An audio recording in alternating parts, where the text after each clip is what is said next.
The punishment was over, and Julian finally told the maid to swing open the door.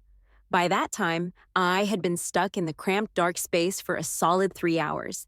I caught him chatting with his first love, saying something like, "I've already taught her a lesson. Can she finally be happy now, Elena? Don't try to soothe her. Just hand her some sweets." He blamed me for being slow to respond, acting dumb, and clinging on to him. But I had been reborn, and this time, Elena wouldn't waste her entire life obsessing over those sweets. In the lounge of Julian's mansion, a bunch of spoiled young guys lounged around, their laughter bouncing off the walls one after another. "Your maid has some nerve, actually shoved Clara. A fool has no right to fight for anything. She really embarrassed herself. I'd say it's Julian's fault for being so popular." While calming Clara, Julian frowned and cut them off. "Don't talk about her. I'll lose it." The maid they were referring to was me, Alara. Actually, I didn't shove her. It was Clara who knocked over the sweet soup I had prepared for Julian. When I was bending down to pick up the shattered bowl, she suddenly collapsed to the floor. Julian saw this, lifted her up, and had someone lock me in the small, dark room I dreaded so much. Julian didn't believe me, so he punished me. I was used to it, but it still stung a bit, and I'm terrified of the dark. I stayed in that cramped, dark room for what felt like forever and had a horrible nightmare. In the dream, I married Julian as I always wanted, but he seemed to hate me. He started staying out all night, and even when he came back, he was drunk and passed out. It wasn't until pregnant Clara came to the door that I started bawling uncontrollably. Julian didn't even try to comfort me. He said, "I married you because you saved me when you were 7 and became dumb. I owe you my life. Otherwise, how could I, as the CEO, marry a fool?" Turns out, he never really liked me, but I never needed him to marry me. If he had just told me he liked someone else, I wouldn't have bothered him. I cried, and when I woke up, I was still in the small dark room. Everything from the dream felt so real. I was just a bit slow, not a fool. I remembered reading in a book that this was a rebirth. Because of a wrong choice in my past life, I was given a chance to make things right. I secretly decided that once I was out of that dark room, I wouldn't follow Julian anymore. Julian didn't like me, and I wouldn't like him either. 3 hours later, with tear-streaked cheeks, I was finally freed. My mom pulled me into the room and wiped away my tears. "Don't be mad at the young master. He didn't mean it." My mom had worked as a maid in Julian's family for nearly 20 years, and sometimes I felt like she thought the young master was more important than me. I twisted my fingers, lowered my head, and my mom seemed to sigh a little.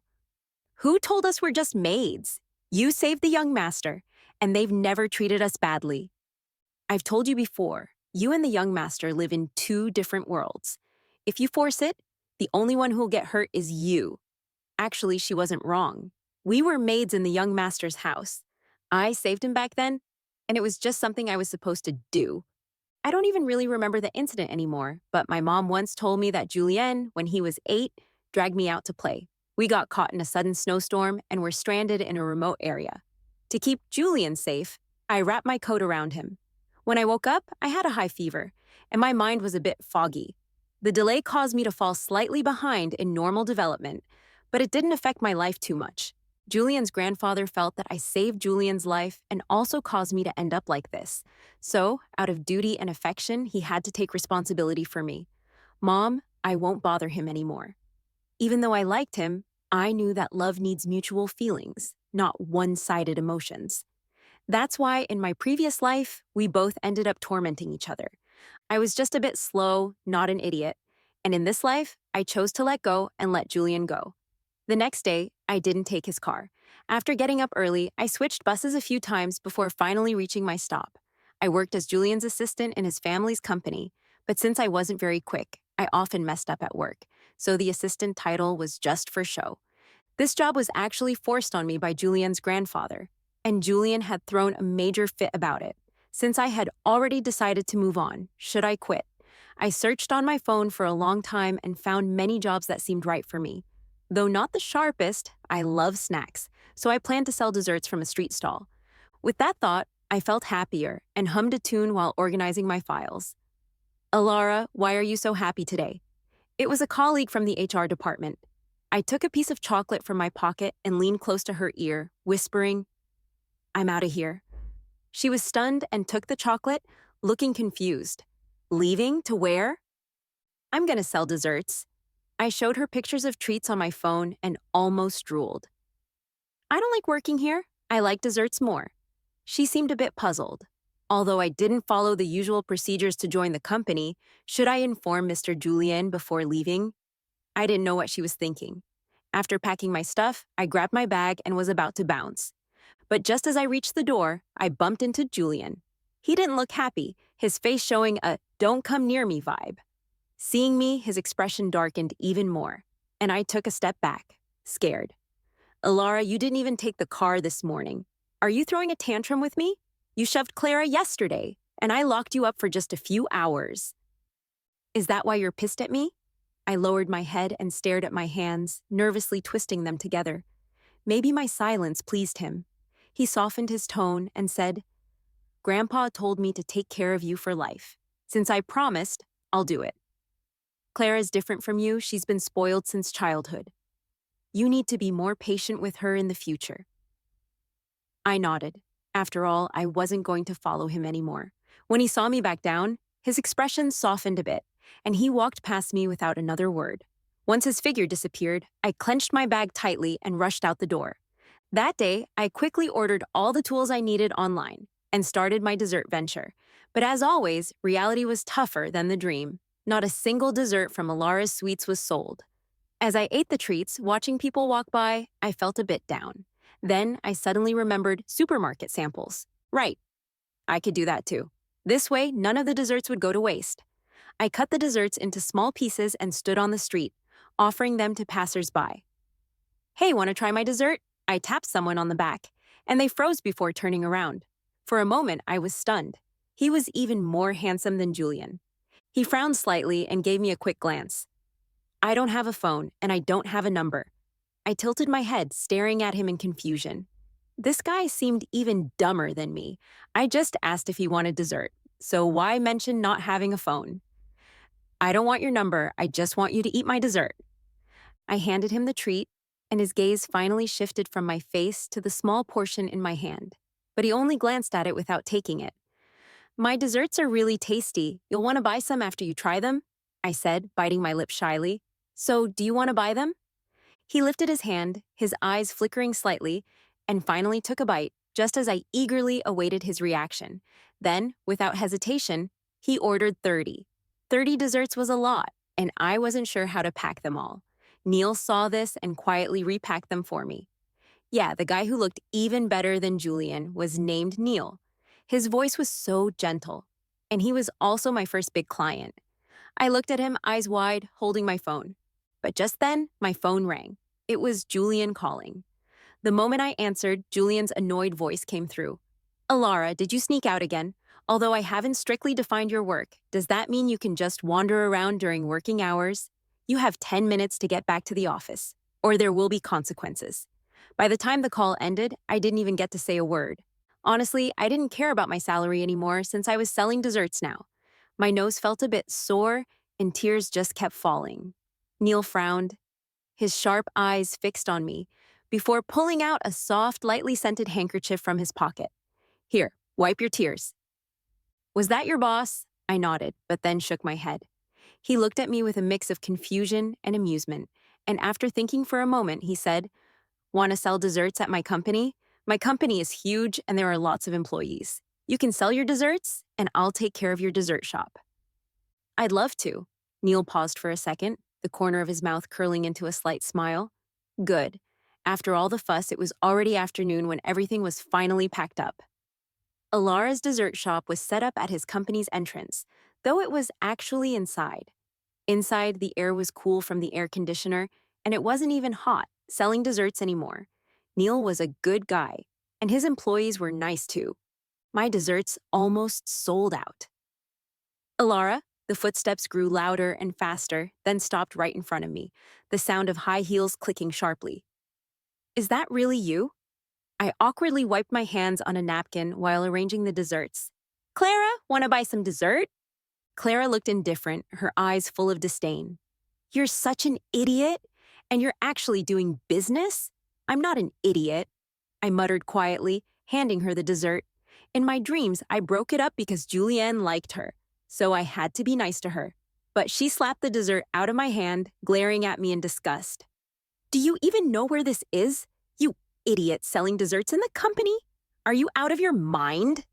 She reached out and poked my head hard, her long nails digging into my scalp, making my head hurt.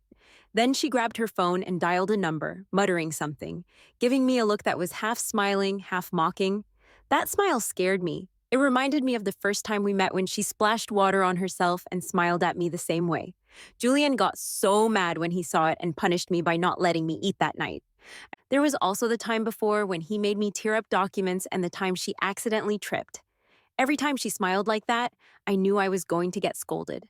I didn't want to be punished again. Clara leaned in, lowering her voice. Is the time in the small dark room not enough for you? You want to go back there? I shook my head. No, I'm scared. She laughed as if hearing a joke. You're such a fool, do you know? Even the things I don't want, you don't deserve to have. I never wanted her things. My mom always told me not to take other people's stuff. Did I pick something up without realizing it? I frowned, trying to figure out what I might have taken from Clara.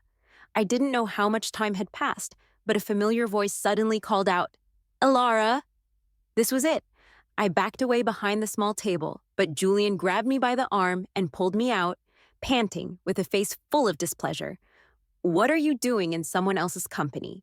He glanced at the little stall. Selling desserts? Are you out of your mind?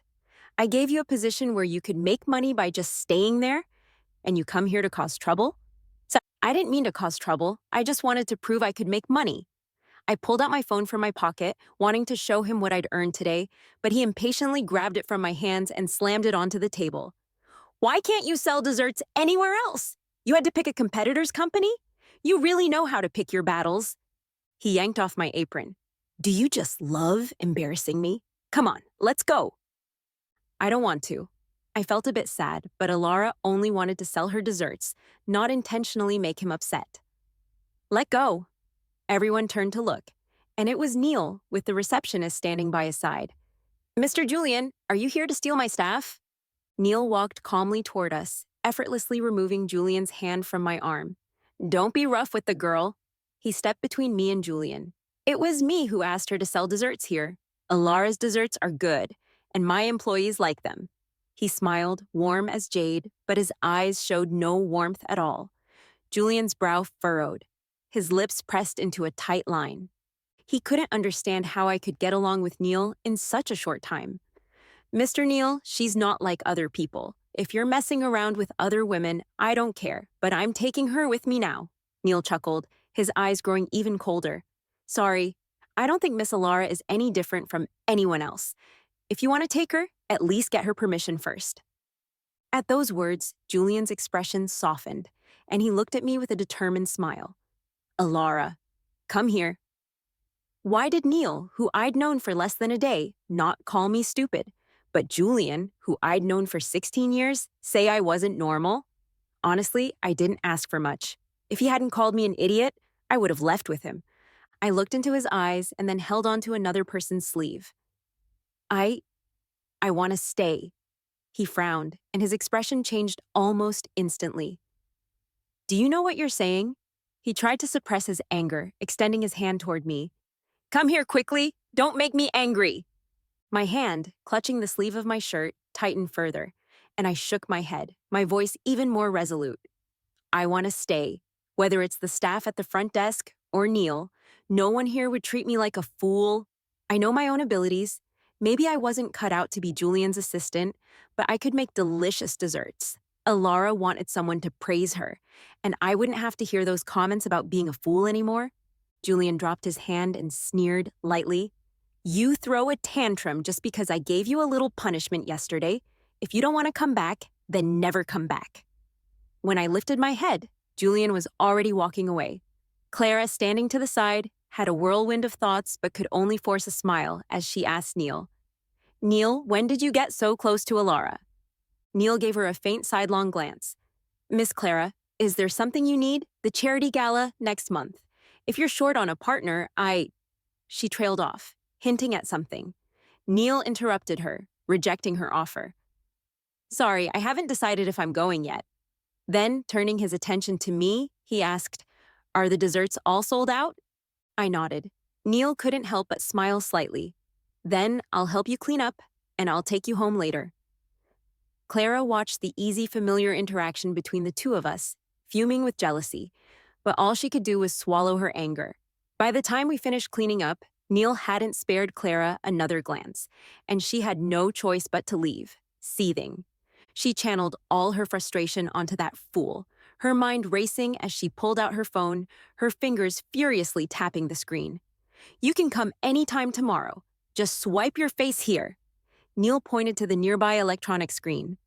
The table will be set here, and we won't have to worry about it being stolen. Neil drove fast but smoothly, and I saved the last few chocolate balls in my pocket for him. Thanks, I said. He glanced at the chocolates, unwrapped one while waiting for a red light, and popped it into his mouth. They're delicious.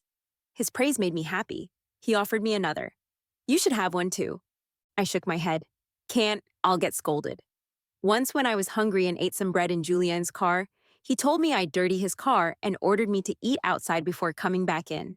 It was winter, and I was shivering from the cold. I ate too quickly and even choked. Since then, I never dared eat in the car again. Neil gripped the steering wheel tightly, then unwrapped another chocolate. Here, open up.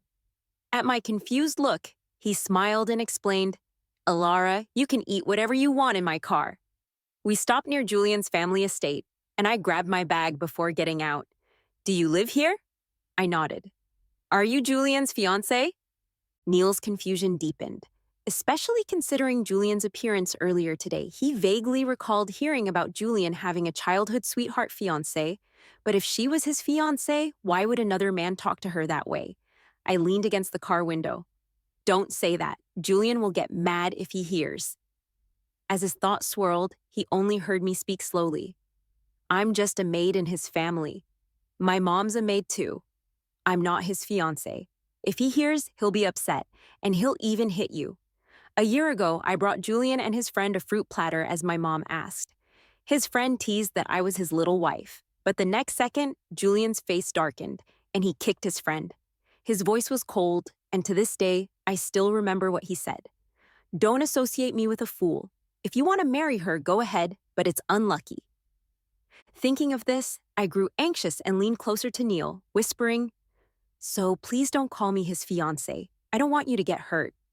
An unfamiliar feeling stirred in my chest, but Neil smiled faintly and nodded. Okay. Julian, speeding back, took out his anger on a punching bag for 10 minutes before the tension in his chest eased. But whenever he thought of Alara's words, stay, a wave of irritation would rise, uncontrollably setting him off. Having been with Alara for 16 years, he even knew when she got her first period. He still remembered when she gave him her coat during the cold winter, and how she ended up with a fever from it. He wasn't indifferent to it, but over time he had grown tired of her slow reactions. Even his grandfather had started interfering in their matters, even treating Alara like the future granddaughter-in-law. As the heir, if word got out that his wife was a fool, how many people would mock and gossip about him? He felt guilty and pity for Alara, his wife being a fool. How many people would mock and gossip about him? He felt guilty and pity for Alara, but there was a lack of love. Clara, however, was the woman of his dreams. She was the one he loved. But why, today, did seeing Alara so resistant make him feel so uneasy? Even watching her hide behind another man while she was avoiding him like that was unsettling. The phone screen lit up, and multiple messages popped up. Julian casually glanced at them, and the anger he had just suppressed flared up again. It was a message from Clara, mentioning how Neil had helped Alara pack up and even taken her home. Fury surged through him as he stood by the window. Not long after, a car slowly stopped in front of his mansion. Alara, inside the car, seemed to be chatting with Neil, and from the way she was smiling, her eyes curved into crescents, she seemed genuinely happy. When I entered, it felt like a storm had hit. Julian was sitting with his legs crossed, his expression dark. And I was so nervous, I could hardly breathe. I walked softly, trying not to make a sound. Alara. I looked up. only to see his fierce expression before I quickly lowered my head again. He sneered. "Didn't you say you weren't coming back? I told you before, if you didn't want to leave with me, then don't come back at all." "I just didn't want to go back to the company, not that I don't want to come home." He laughed as if he heard something amusing. "Home? Is this your home?" I didn't answer, staring blankly at the threads on my pants. Feeling like I had said something too harsh, Julian scratched his head, irritated. "When I married you, it was because my grandfather decided. What I actually like is, I know. I quickly interrupted. "You don't like me. I'm just a maid." He froze, then furrowed his brow. "That's not what I meant. I don't see you as a maid. I want to go rest in my room." Before he could respond, I hurriedly walked to the bedroom, locked the door, and sent a message. "I'm home." A few seconds later, my phone lit up. "Okay." For the next while, I woke up early to sell desserts at Neil's company. Because of our different schedules, I hadn't run into Julian for quite some time. But today was different. Julian had messaged me, something he rarely did. Most of the time, it was me reaching out to him. He had only responded with a single dot. I didn't know what it meant at the time, so I asked him. He impatiently replied, "Because I don't want to reply to you, got it?" Just as I was reflecting on the past, the phone rang. "Got it." Just as I was reflecting on the past, the phone rang. "You saw the message, right? Don't forget to buy it and bring it over. I've written the address for you." He hung up after that. I stared at my phone in a daze. But I was at a team building event, Neil's company team building, and they included me. I was so happy. It was my first time attending a team building event. "Alara, what's wrong?" The receptionist girl added some shrimp into my bowl. Shrimp I love to eat. I need to leave," I stammered, afraid they might get upset if they heard. "But we just started. It's only around 8. We'll finish eating, and then I'll drive you home." I shook my head. I can't wait. Julian gets really scary when he's mad. I can go home by myself. I grabbed my bag and started walking toward the door. "Don't go yet. Mr. Neil will be here soon. If you leave now, By the time she hurried out, I was already gone. In a panic, she quickly called Neil's assistant. I held my phone, got out of the car, and ran quickly to a convenience store. "Hello, I'd like to buy condoms." The lively sounds around me suddenly fell silent. The clerk looked at me with a strange, curious gaze. I nervously gripped my phone tighter and repeated, "I'd like to buy condoms." What type do you need?" I don't know. What's a type?" The clerk's face flushed, unsure how to explain, feeling awkward. "Did your boyfriend ask you to buy them?" I shook my head. Her expression suddenly became serious. "Did someone force you to buy them?" I thought for a moment, and it wasn't really forced. My mom works as a maid for his family, so I suppose it's natural for me to run errands for him. "No one forced me," I replied, glancing at my phone. "I want this type." As I picked up the bag with my purchase and rushed out, it was already 8:30. It was getting quite dark, and I stood at the intersection unsure of which way to go. I remembered the taxi driver couldn't park here, so he was waiting on the side. But where was he? Before I realized it, I had walked off course, and the sound of strange breathing behind me made me think of terrifying monsters. I scratched my nails, feeling uneasy.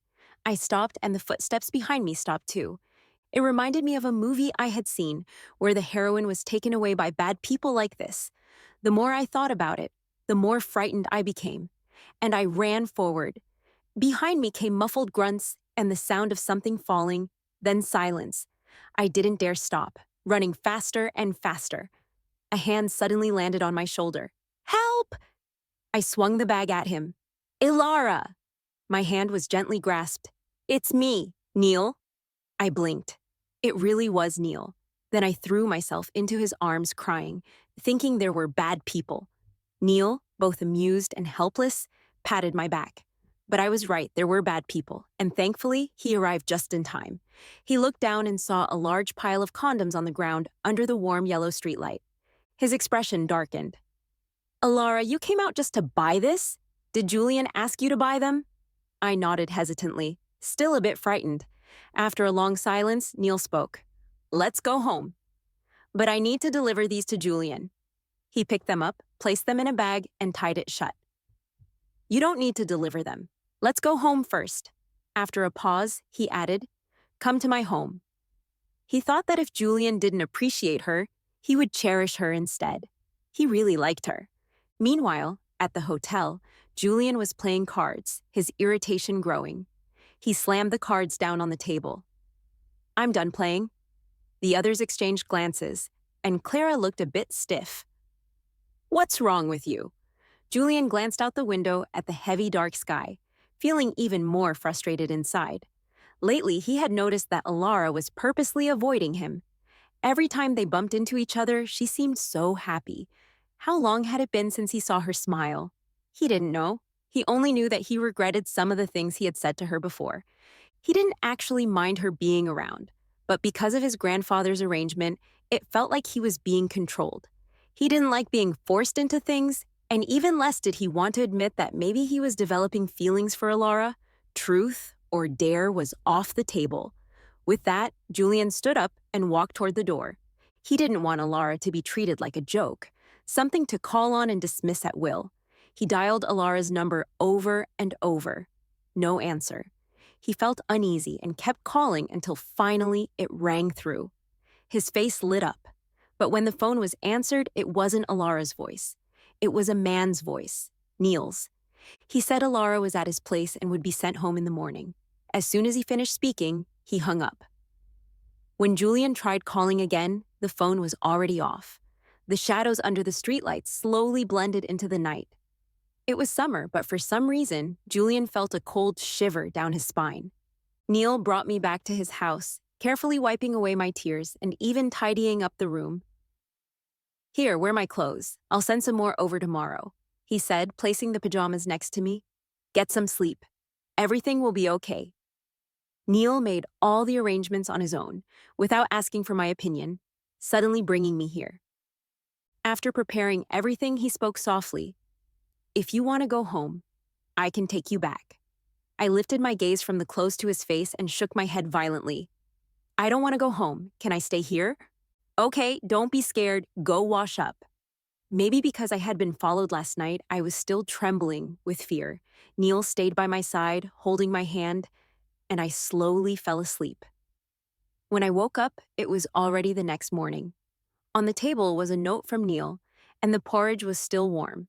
After brushing my teeth, I sat there staring at my phone. There were over 10 missed calls from Julian.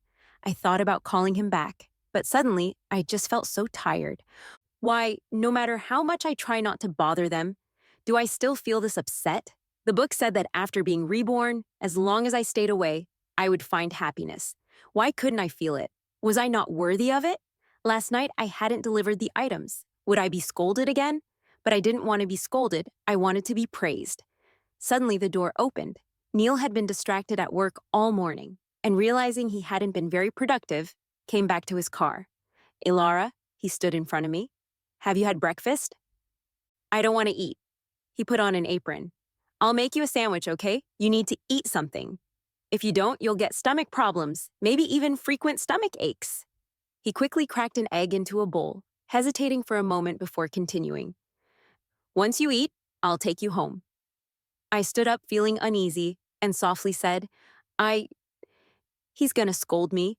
He'll yell at me, scold me, and I don't want to go back." Neil paused for a moment, then said, "Then we'll go back later." How long would later be? I didn't know. But what he did know was that if the young girl in front of him didn't want to go back, he could let her stay at his house forever. After hearing Neil's answer, I suddenly felt like when it rained heavily, everyone was taken home by those who cared about them. But I had been waiting under the eaves for so long, and now someone had come to take me home. I didn't go back. I stayed at Neil's place instead. Because Julian kept calling me, Neil helped me get a new phone number. I had contacted my mom in advance, and on the other end of the line, her voice sounded a bit tired, but she said, "Just do what makes you happy as long as you're content." I searched for news about Neil online. I didn't understand much, but I knew many people said he was very kind. "Don't worry, Mom won't share your address. Over the years, you've suffered a lot with me. Our debts are almost paid off. After this year, I'll quit my job and I'll have the money to support you." After hanging up, I cried uncontrollably. Neil said my crying sounded like a kettle boiling, but he gently wiped away my tears. I looked at him sobbing. "Mom loves me so much," He smiled and wiped away my tears. Is there anyone who doesn't love you? I peeked out of his embrace, stared into his eyes, and stammered. What about you? Do you love me too? He froze, clearly not expecting me to ask that question. My heart raced, wondering if I'd made a mistake, if I shouldn't have asked, or if he'd be upset. I like you. He held my hand. I really like you. He'd been thinking about when to bring up the topic of love with this young girl. Was it because she was so innocent and her eyes so clear? Or was he afraid that he was just fooling himself, dreaming a foolish dream? After all, who would shy away from something beautiful? But his feelings for me were like an endless midsummer night on the wasteland, never ending, never fading. When the breeze blew, the wild grass merged with the sky. Hearing the answer I'd been longing for, I widened my eyes and burrowed back into his arms. Is this what Mom meant by mutual affection? Love has no distance, no barriers in communication, and it makes the heart happy. I wouldn't be scolded anymore, because here, all I'd ever hear were compliments. I replied, I like you too, a lot, even more than you like me. At the charity gala, I accompanied Neil as his date. I was worried I might embarrass him, but he reassured me, saying, Don't worry, everyone will like you, and there's so much delicious food here. A few elderly people came over to talk to him, but I was craving small cakes, so he told me to go ahead and wait for him there. He'd join me soon. But I didn't expect to run into Clara. How did you get here? She was dressed like a princess, and I offered her the cake in my hand. Wanna some? Everyone around us was someone important, and she didn't dare knock over my things, only rolling her eyes. Then she seemed to remember something and walked up to me. I heard you ran away with a strange man? Not going home anymore. Is that true? Her voice wasn't too loud, but the people around us still overheard and looked at us curiously. What do you mean, a strange man? He's not a stranger. Neil is very gentle, and he's handsome too. My face turned red. Clara clicked her tongue. You must be an idiot, no brains at all, to run off with a strange man. More and more eyes were on me, but I could feel which ones were kind and which were malicious. I took a step back, wanting to escape the atmosphere I disliked, but Clara grabbed me and whispered in my ear, Alara, you better die outside. Julian used to love me so much. Why is he going crazy trying to find you now that you're gone? It's your fault, you idiot. Why are you trying to fight with me? I'll tell you, you'll never deserve happiness. Who would want to spend their life with an idiot? My face turned pale, and I struggled to free myself from her grip as tears streamed down my face. No, I can be happy. I can be happy because I have my mom, and I have Neil. Miss Clara, let go of my fiancé. Neil was radiating coldness, standing like a god, forcibly prying Clara's hand off mine. Alara? He raised his gaze, and his eyes, usually so warm, were now tinted with a thin layer of cold mist, causing Clara to shiver involuntarily. Miss Clara, I'd like to ask you to explain why my fiancé is in this state. Clara seemed not to hear Neil's words. All she could think about was when Alara had become Neil's fiancé. She murmured, What? She desperately sought an answer in Neil's cold gaze. Neil, did I hear that right? You said Alara is your fiancé, so what if she is? Neil replied coldly, That's between Alara and me, none of your business. As for you, what makes you think you have the right to treat my wife this way? I disagree. I don't believe it. Two different voices rang out at the same time. I turned around. The man's face looked haggard, as if he'd gone through a long period of unpleasant times. Even his stubble had grown out. It was Julian. There was pain in his eyes, but more than that, disbelief. Alara, what did you say he is to you? He stepped closer, but Neil positioned himself firmly between me and Julian. Neil, how dare you touch my woman? He gritted his teeth, raising his fist, but I dodged to stand in front of Neil. I hugged Neil tightly, closing my eyes. I didn't want Neil to become a punching bag, but after a long time, I didn't feel any pain. I carefully opened my eyes to find Julian's face, filled with sorrow. Why? He looked at me. How did you become his fiancé in such a short time? You were supposed to be? I'm not. I shook my head firmly. I'm not your fiancé. I know you don't like me. After Grandpa's arrangement, you and your friends said a lot of hurtful things about me. It's not true. I was confused, but I do like you. I wiped the tears from my face. Even though so much time had passed, every time I thought about it, I still felt sad and cried. No, you don't, I said firmly. If you liked me, you wouldn't have treated me this way. I've been hurt, I've been scared. I'm afraid of the dark room, but you always lock me in there. But I won't blame you. I won't blame you, because you don't love me, so I understand. If love means making the other person cry in fear, then how could that possibly be love? Actually, I'm thankful to you, Julian. It was you who took in my mom and me. I smiled through my tears. Without you, my mom and I might not be here. Years ago, my mom and I might not be here. Years ago, my mom had racked up a lot of debt because of my dad's illness, and she even considered taking her own life with me.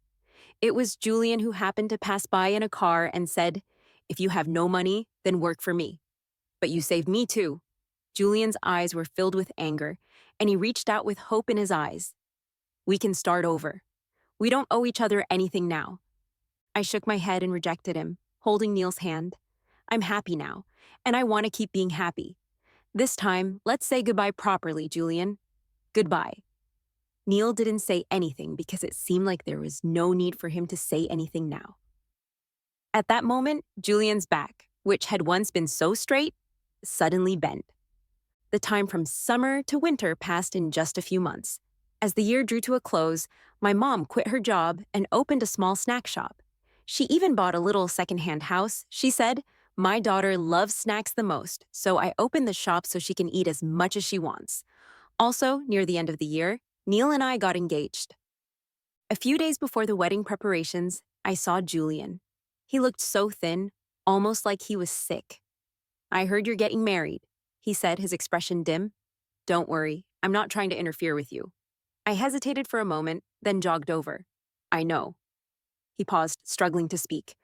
"What Clara did. I know it was all her doing. It was my fault. I enjoyed the feeling of being fought over, and I purposely treated you badly." He trailed off, unable to finish, but I could feel the weight of his words. Clara is not doing well either. There's been a wave of online rumors recently, all targeting her. Now she's like a rat scurrying through the streets. Julian knew exactly who was behind it, but he wouldn't help her anymore. Everyone had to atone for the mistakes they made. His thoughts cleared.